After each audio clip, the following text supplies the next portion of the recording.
Hi everyone and welcome back to another episode of Discard Dead, where we like to open boosters, boxes and decks of out-of-print trading card games. Hiya! Welcome to Ultimate Combat. Find a sparring partner and get ready to fight. Ultimate Combat is a martial arts simulation card game, drawing similarities to Magic the Gathering with a uniquely Street Fighter-ish spin.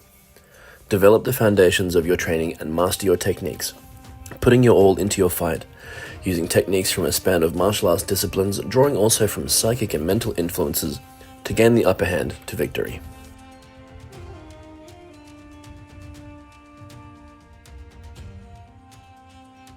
Let's take a close look at some of these cards here and bask in this amazing photo art.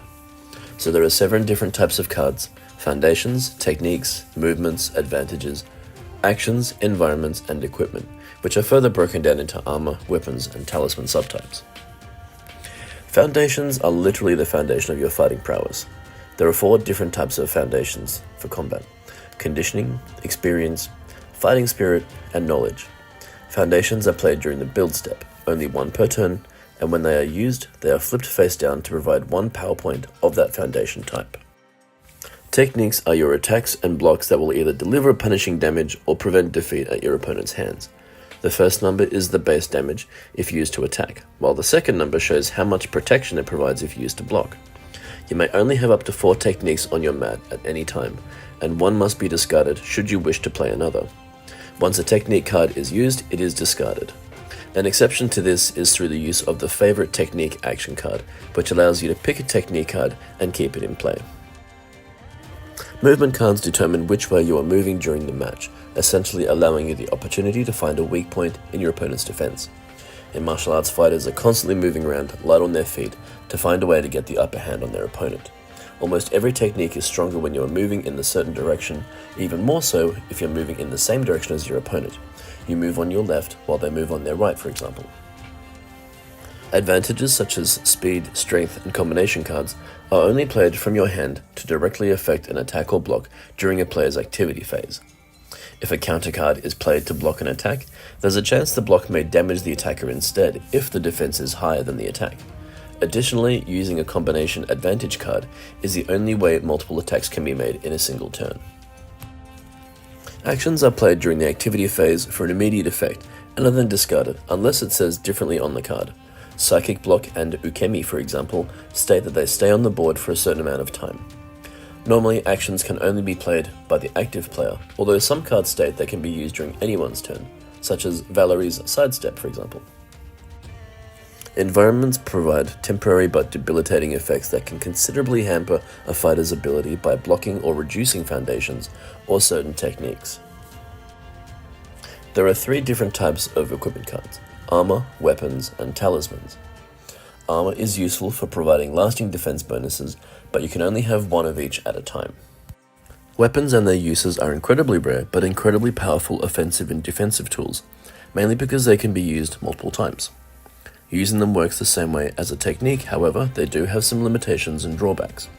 You cannot use any throw or choke techniques when using a weapon. You can only have 1 other technique on the board as long as you have a weapon, and no combination attacks are possible.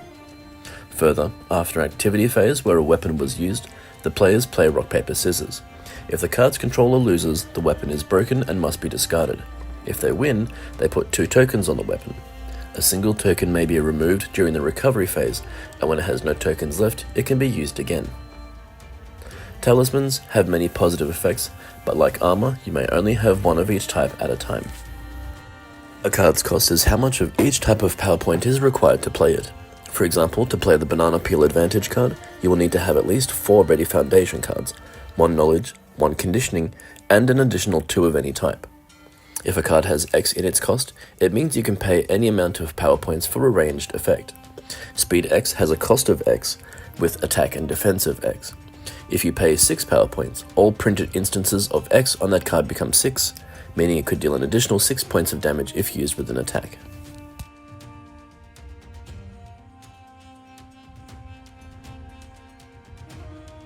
First, let's talk about mastery. Deck building in Ultimate Combat is a little different to other games, in the sense that you can build towards a certain mastery level. The mastery levels are White Belt, Brown Belt, Black Belt, and Gold Belt. These levels correspond to the amounts of different card rarities you may include. White belts are equivalent to commons, brown belts are uncommon, black belts are rare, and gold belts being very rare. A white belt deck may include any number of white belt cards, up to 10 brown belt cards, up to 4 black belt cards, and up to 2 gold belt cards. Brown belt decks can have any number of white belts, up to 20 brown belts, up to 8 black belts, and up to 4 gold belts. Black belt decks can have any number of white and brown belt cards, up to 16 black belts, and up to 8 gold belts, while a gold belt deck can have any number of any rarity cards. This system allows players to build decks to a certain level of power to be more or less evenly matched against decks of the same tier. Okay, that's that part done. Now let's get to the actual building.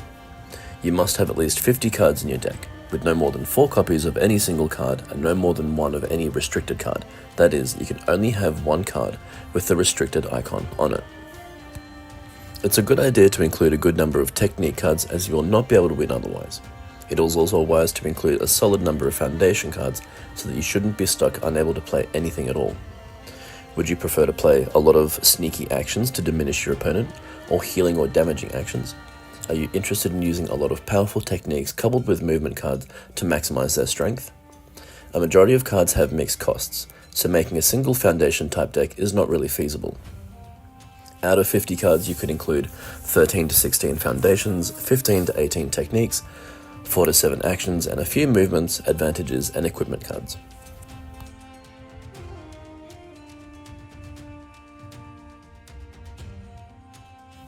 Before playing, each player must prepare their deck to the decided mastery level, and once your deck is ready, shuffle it and set each player's life to 20 hit points.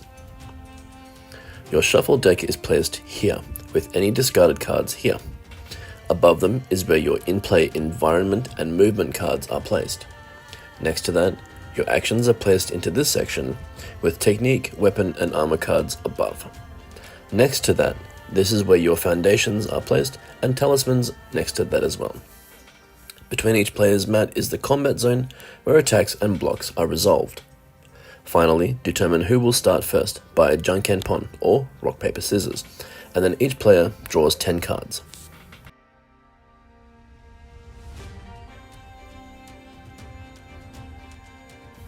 A player's turn is divided into the recovery phase, the draw phase, the build phase, the activity phase, and the discard phase. Let's take a look at each in detail.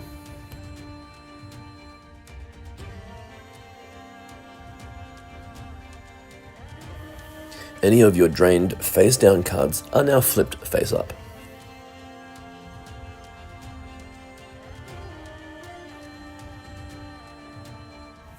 If you have 10 cards in your hand already, you can draw 1 additional card. If you have less than 10 cards, you draw as many as you need until you do.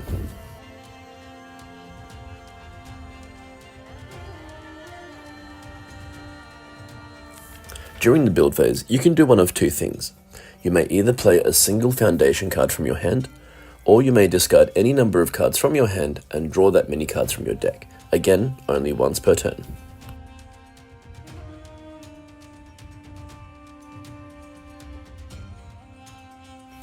This is when you use your foundations to play other cards from your hand to your mat.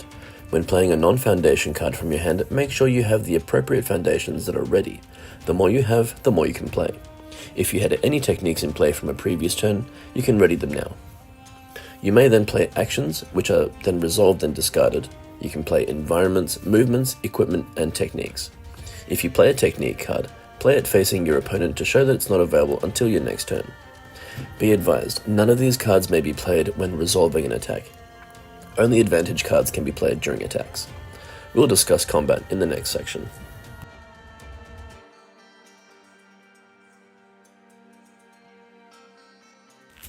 During the activity phase, you may perform a single attack using a technique card that was already in play. Begin by announcing the technique and moving it to the combat zone between the player mats. Be advised, any actions, equipment, movement, or environments you wish to use to affect the outcome must be in play before the attack is announced. Your opponent can now announce his block, if any. He selects a single block card, whether technique or special block action card, and moves it to meet your attack in the combat zone. You then announce the use of any advantage cards. You may play any amount of advantage cards you wish as long as you can pay their foundation costs. Your opponent then announces any advantage cards in the same way. Your opponent may block an attack using a speed or strength advantage card even without a blocking technique. Subtract the defense value from the attack to determine the result. If there is damage left over, reduce your opponent's hit points by that much. If your opponent's block value was more than the attack value, and if your opponent played a counter-attack card, the difference is dealt to you, the attacker, as damage. If your attack dealt damage to your opponent, you may play a combination card to attack with another ready technique card, resolving as previously outlined. Your combination attack shouldn't be announced until after the first attack was resolved. It is possible to combine even 3 attacks as long as a combination card was played before each one. After the attack is resolved, each player may play action cards to reduce or avoid damage inflicted during the activity phase. If any player is left at 0 hit points by the end of the activity phase, they are unconscious and their opponent is the victor.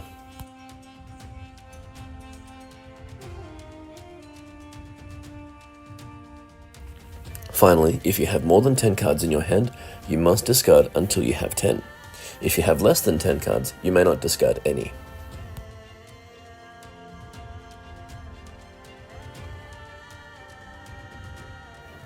There are 2 ways to win in Ultimate Combat. If your opponent has 0 or less hit points, you win by a knockout. If your opponent runs out of cards in their deck and they cannot draw any, you win by a total knockout.